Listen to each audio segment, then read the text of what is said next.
गया है। ना तो मुझे मेरे आर्म लाइसेंस की कॉपी दी जा रही है, ना मुझे ये बताया जा रहा है कि उसमें क्या अड़चन है। तो मैं बहुत परेशान हूं, मेरी प्रैक्टिस हर्ज हो रही है, मेरा गेम खराब हो रहा है। तो मेरी आप सबसे प्रार्थना है कि मेरी आवाज हायर अथॉरिटीज तक पहुंचाई जाए।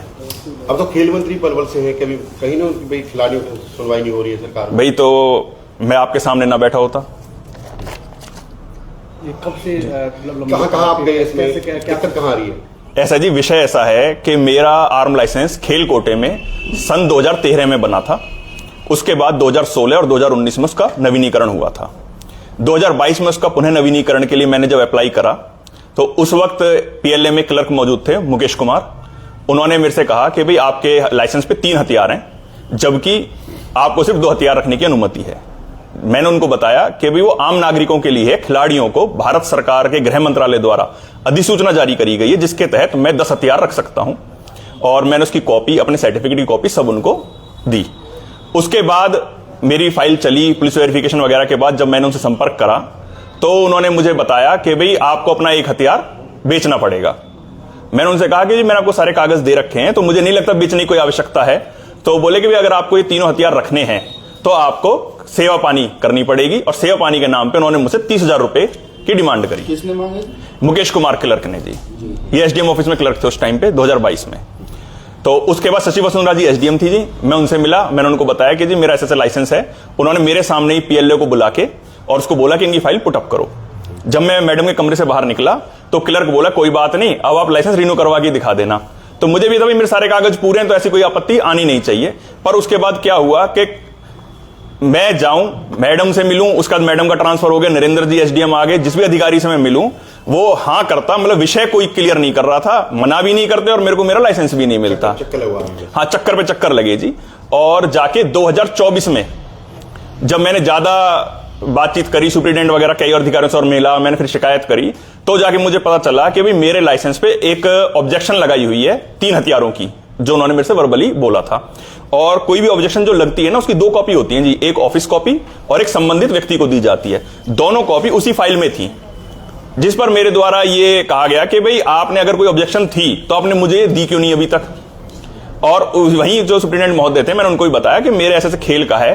तो पहले तो मुकेश कुमार ने यह कहा कि भी आपका लाइसेंस जो है वो खेल कोटे का है ही नहीं। उस पर फिर जब फाइलें वगैरह खोली गई, क्योंकि इनका भी एक लाइसेंस का रजिस्टर होता है जिसमें पूरा विषय दर्ज होता है कि भाई लाइसेंस कैसे बना, कब बना, उस पर कौन कौन से हथियार दर्ज हैं। तो उस पर खेल कोटा मिल गया। मैंने कहा जी देख लो खेल कोटे में बना हुआ है मेरा लाइसेंस। तो उसके बाद वो मुकेश कुमार ये बोला कि जी इनका जब लाइसेंस बना है ना तो इनकी वेरिफिकेशन नहीं हुई, सर्टिफिकेटों की, इनकी वेरिफिकेशन करवाई जाए। तो मैंने उस पर यह कहा, मैंने कहा जी जब लाइसेंस बना था तो आपको लगता है एक आईएएस अधिकारी ने ये लाइसेंस बनाया है, उन्होंने बिना किसी वेरिफिकेशन के, जांच पड़ताल के बना दिया। इस पर मुकेश कुमार ने वहीं ये कहा कि भाई ये डीसी तो ऐसे बना देते हैं और हम तो वेरिफिकेशन करवाएंगे।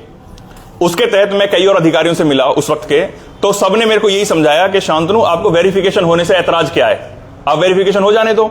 मैंने उनसे तब भी ये कहा था, मैंने कहा जी ये केवल मैंने इसको रिश्वत जो नहीं दी उसके लिए मेरे मामले को लंबित कर रहा है, टरकाने वाला मामला है। 2 साल इसको हो चुके हैं, 2024 आ गया। वही भी वेरिफिकेशन अगर इसको करवानी थी तो जब 2022 में मैंने अप्लाई करा तभी क्यों नहीं करवाई। आज 2 साल बाद किस वेरिफिकेशन किसको याद आ रही है।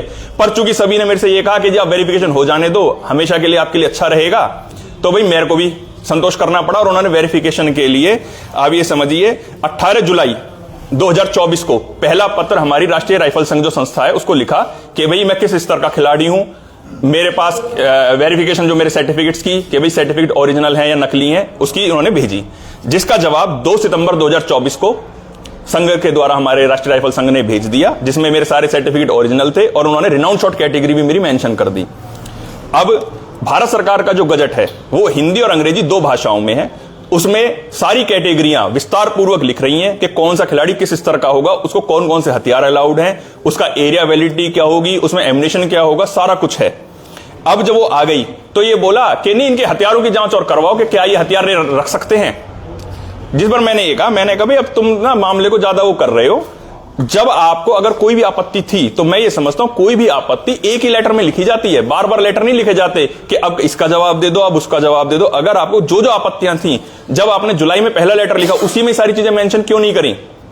पर जी ये नहीं माने और इन्होंने फिर एक दूसरा लेटर मेरे हथियारों के विषय में दोबारा से राष्ट्रीय राइफल संघ को लिख दिया। जबकि मैंने उनको गजट भी पढ़ाया कि भाई इसमें देखो सारा कुछ लिखा हुआ है, रिनाउंड शॉट कौन कौन से वेपन रख सकता है, पर उन्होंने हिंदी इंग्लिश दोनों ही भाषाओं में लिखा होने के बावजूद उस गजट को पढ़ने और समझने से बिल्कुल मना कर दिया कि जी हमारी समझ में नहीं आ रहा, हम तो लेटर लिखेंगे। ठीक है जी, उन्होंने लेटर लिख दिया। अब उस लेटर का जवाब भी इनको फरवरी माह में प्राप्त हो चुका है और मेरी सारी ऑब्जेक्शंस क्लियर हो चुकी हैं। अब क्या होता है जी, मेरे को फरवरी माह में यह पता चलता है कि जिस लाइसेंस को रिन्यू कराने के लिए मैं 2 साल से 3 साल से लड़ाई लड़ रहा हूं, वो लाइसेंस तो मेरा अप्रैल 2022 में रिन्यू हो चुका था। कॉपी नहीं दी गई आपको? हाँ जी, नडाल पोर्टल पे मैंने निकलवाया, मैंने अपने लाइसेंस की जो कॉपी थी उस पर ऑर्डर नंबर बाकायदा मेंशन है, सब कुछ है, केवल एसडीएम महोदय के साइन नहीं हुए थे। तो यानी कि जिस दिन मुझसे रिश्वत की मांग करी गई थी उस दिन मेरा लाइसेंस रिन्यू हो चुका था, पर क्योंकि मैंने रिश्वत देने से मना कर दिया तो इन्होंने ये ऑब्जेक्शन लगाई। और एक कानूनी प्रक्रिया में और आपको बताना चाहता हूं कि कोई भी जांच किसी भी प्रकार के काम होने से पहले होती है। आप पासपोर्ट भी बनवाते हैं तो आपकी सारी वेरिफिकेशन होने के बाद पासपोर्ट जारी होता है। अगर आपका लाइसेंस जब रिन्यू हो गया फिर किस बात की जांच करवा रहे हैं? रिश्वत के लिए करवा रहे हैं? हाँ जी बिल्कुल। उसके बाद जी जब मेरे को सारी बात पता चली, मैंने सारे कागज इकट्ठा करे, 17 फरवरी 2025 को मैंने समाधान शिविर में माननीय उपायुक्त महोदय के समक्ष अपना ये केस प्रस्तुत करा। उस दिन उपायुक्त महोदय छुट्टी पर थे और अतिरिक्त उपायुक्त उनकी जगह चेयर कर रहे थे मीटिंग को। जैसे उन्होंने मेरे कागज देखे, उन्होंने मेरी फाइल सीटीएम महोदय को जांच के लिए आगे फॉरवर्ड कर दी। उसी दिन सीटीएम महोदय ने मुझे बुलाया और मेरे से सारा विषय समझा। मैंने उन्हें सारे कागज दिखाए, सारा विषय बताया।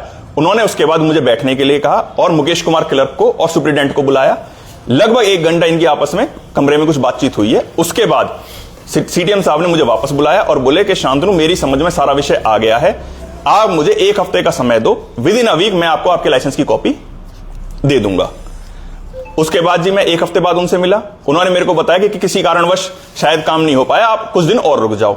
ऐसे करके मैं 3 बार सीटीएम महोदय से मिला। एक खिलाड़ी के साथ इस तरह से भ्रष्टाचार बात चल रही है तो आम जनता को कितना भ्रष्टाचार होता होगा? ये आपके सामने मैं अंतर्राष्ट्रीय स्तर का खिलाड़ी होके और उसके बाद परेशान हूं। क्या लगता है सरकार में खिलाड़ियों की अनदेखी हो रही, जिस तरह से खेल राज्य मंत्री खेलों को बढ़ावा दिया जा रहा है, खिलाड़ियों को बढ़ावा दिया जा रहा है? और आप देखो जी, किसी और को मिल रहा हो तो मुझे पता नहीं, मैं तो अपनी व्यथा बता सकता हूं कि मैं पिछले 2022 से आप समझो प्रशासन की लाल फीताशाही और भ्रष्टाचार की जो मैंने शिकायत कर रही है उसका मैं भुक्तभोगी हूं। सीएम साहब से क्या मांग करते हो इसमें? मैं सीएम साहब से मांग करूंगा कि इस पर तुरंत कार्रवाई करके जो भी दोषी अधिकारी हैं, जहां भी मेरा काम अटका है, उन पर कार्रवाई करी जाए और मुझे मेरे लाइसेंस की कॉपी तुरंत प्रभाव से दिलवाई जाए। पिछले 1 साल से नए लाइसेंस काफी बने हैं तो आपका रिन्यू भी नहीं हो पाया। देखिए, कितने बने हैं, किसके बने हैं, इसकी मुझे जानकारी नहीं है। मैं अपने विषय की आपको बता सकता हूं कि फरवरी माह से मेरी सभी जांच पूरी होने के बाद मेरी फाइल लंबित है और मुझे अभी तक मेरे लाइसेंस की कॉपी नहीं दी जा रही। नेशनल खिलाड़ी क्या खेल राज्य मंत्री से मिले? नहीं जी, मैं खेल राज्य मंत्री से नहीं मिला हूं। इस विषय नहीं, इस विषय पे नहीं मिला हूं। क्या कारण है? आप ही के शहर से खेल राज्य मंत्री हैं। देखिए जी, किसी भी मैं खेल राज्य मंत्री क्या, मैं किसी भी राजनेता से इस विषय पे नहीं मिला हूं, क्योंकि मेरा मानना यह है कि जब सरकार ने एक प्रोसेस बना रखा है कि उस प्रोसेस के तहत काम होना चाहिए, जब सेवा का अधिकार अधिनियम लागू है तो हमें किसी नेता के पास जाने की जरूरत क्यों पड़ रही है? आज अगर मैं, जो आप कहना चाह रहे हैं, अगर मैं भारतीय जनता पार्टी की सरकार की बात करूं तो ये सरकारी अंत्योदय पे चल रही है, जिसमें कतार में खड़े अंतिम व्यक्ति को लाभ मिलना चाहिए। तो फिर सरकार का सुशासन कहां गया? अगर हमें मंत्रियों के पास सिफारिश लगानी पड़ जाए तो इसका मतलब तो फिर मैं सिफारिश ही हो गया ना। मैं तो मेरिट पे काम चाह रहा हूं अपना, कि भाई अगर मैं खिलाड़ी हूं, मेरे कागज सही है तो मेरा काम होना चाहिए, और अगर मैं खिलाड़ी नहीं हूं तो मैं सिफारिश क्यों लगाऊं, किस बात की लगाऊं? शांतनु जी, लाइसेंस नहीं मिलने से आपको किस प्रकार की परेशानियों का सामना करना पड़ा है? मानसिक रूप से आप कितने अपने आप को ठगा महसूस कर रहे हैं? भाई साहब, मेरी प्रैक्टिस हर्ज हो रही है, मैं प्रैक्टिस नहीं कर पा रहा। बिना लाइसेंस के आप प्रैक्टिस नहीं कर सकते? आप एमिनेशन इशू नहीं करा सकते? जब गोलियां इशू नहीं होंगी आप चलाओगे क्या? नहीं, अगर इस प्रकार से खिलाड़ी को दफ्तरों के चक्कर काटने पड़ते हैं तो क्या खेल को इस प्रकार से आगे बढ़ावा मिल सकता है? देखिए, मैं बताना चाहूंगा कि ऐसे कारणों से खिलाड़ी हतोत्साहित होते हैं, उनका खेल प्रभावित होता है और अंतर्राष्ट्रीय स्तर पे हमारा देश पदकों से चूकता है। ये ऐसी गलतियां होती हैं। भाई, मैं ये देखता हूं कि आज हमारे माननीय प्रधानमंत्री जी खिलाड़ियों से पदक जीतने से पहले भी मिल रहे हैं, पदक जीतने के बाद भी मिल रहे हैं, इतना उनका प्रोत्साहन दे रहे हैं, और यहां जिला स्तर पे नीचे काम ये चल रहा है। तो मैं तो संज्ञान में लाना चाहता हूं कि उनको इस पे एक्शन लेना चाहिए। तो फाइल फिलहाल कहां पर रखी है आपकी? फाइल इस वक्त जी माननीय उपायुक्त महोदय के पास लंबित है, फरवरी 2025 से। हाँ जी, उनसे मैं मिला था, उनसे मैं 19 मार्च को मिला था। तो उन्होंने मेरे से कहा कि मुझे पता ही नहीं है, मुझे तो आप अब बता रहे हो, मैं इस पे देखता हूं, करता हूं, और उसके बाद अभी तक कुछ भी नहीं। कितना समय हो गया? आज दिसंबर है जी, आज जब मैं आपके सामने बैठा हूं 2 दिसंबर की तारीख है, फरवरी से आप लगा लो। आपकी अगर समस्या का हल नहीं निकलता है तो क्या आप कोर्ट का रुख? हाँ जी, मैं इसके बाद आपके संज्ञान में लाना चाहता हूं कि ये बात तो मैं बताना चाह रहा हूं कि भाई किस तरीके से खिलाड़ियों को परेशान करा जा रहा है। अगर मेरा हल नहीं निकलता तो मैं माननीय उच्च न्यायालय पंजाब हरियाणा में अपील लगाने वाला हूं और मैं माननीय न्यायाधीश से इस बात की गुहार लगाऊंगा कि मेरे को ऐसे परेशान करा जा रहा है और दिशा निर्देश दिए जाएं जिला प्रशासन को। केवल रिश्वत ना देने की वजह से आपका काम रुका हुआ जी, और कोई कारण मेरी समझ में नहीं आ रहा।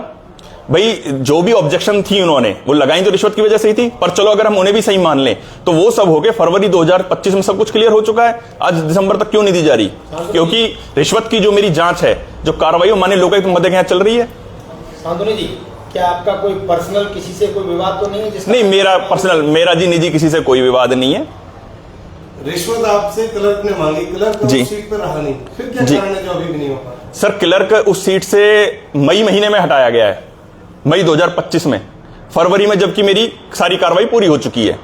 तो या तो भाई मेरे को लगता है कि कोई बड़ा आदमी उसको संरक्षण दे रहा है, उसको बचाने के लिए मेरे को परेशान करा जा रहा है, क्योंकि मैंने लोकायुक्त महोदय के यहाँ जो कंप्लेंट कर रखी है, शायद इस चीज का दबाव मुझ पर बनाया जा रहा है कि मैं उस कंप्लेंट को वापस ले लूं। तो क्या लग रहा है आपको, कोई राजनीतिक दबाव भी है किसी प्रकार का? देखिए, जिस विषय में मेरे को कोई ठोस सबूत ना हो मैं उसको कहना जरूरी नहीं समझता। अब ये तो जिन्होंने फाइल रोकी है वो बताएंगे कि राजनीतिक दबाव है, सामाजिक दबाव है या कोई और कारण है। तो ये तो मैं आप लोगों से अपील करूंगा कि एक बार आप उनसे भी पूछेंगे भाई, वो मैंने एक चीज बताई है, अब उसका उत्तर तो वो देंगे कि भाई क्यों रोक रखा है। सीएम साहब भी कई बार बलबला चुके हैं, क्या आपने उनसे मिलने का प्रयास किया? सर, जैसा मैंने आपको बताया कि मैं किसी भी राजनेता से अभी तक इस विषय पे नहीं मिला हूं, क्योंकि मेरा मानना यह है कि जब गृह मंत्रालय जैसी संस्था एक शासकीय गजट, ये देखिए आपके सामने है, ये जारी करती है, और ये इसीलिए जारी करा जाता है कि कोई भी खिलाड़ी परेशान ना हो, सारी चीजें इसमें इंग्लिश और हिंदी दोनों भाषाओं में है, एक व्यवस्था बनाई गई, उस व्यवस्था के अंतर्गत काम क्यों नहीं हो रहा है? जब दो भाषाओं में ये चीज आपके सामने प्रस्तुत है तो आप उसके सर्टिफिकेट देखिए और इससे मिलान करिए कि वो किस स्तर का है। उसके बाद भी चिट्ठीबाजी, उसके बाद भी परेशानी। तो मैं तो उस व्यवस्था को देखना चाह रहा हूं कि एक आम खिलाड़ी को कितना परेशान करा जा सकता है। व्यक्तिगत तौर से किसी पार्टी से आप जुड़े हो या किसी के विरोध में हो? देखिए जी, फिलहाल की डेट में ना तो मैं किसी राजनीतिक पार्टी से जुड़ा हुआ हूं और ना मैं किसी के विरोध में, ना किसी के पक्ष में। दूसरी बात, ये मेरा एक निजी काम है, मैं एक खिलाड़ी हूं, खिलाड़ियों के लिए सरकार बहुत सा प्रोत्साहन दे रही है, तो फिर वो मेरे से अछूता क्यों है? मैं क्यों इस मार को सह रहा हूं? अगर अभी सुनवाई होती है आगे क्या करेंगे आप? जी, मैंने अभी बताया कि अगर मेरी सुनवाई नहीं होती है तो माननीय उच्च न्यायालय पंजाब हरियाणा में अपील लगाऊंगा। ठीक है।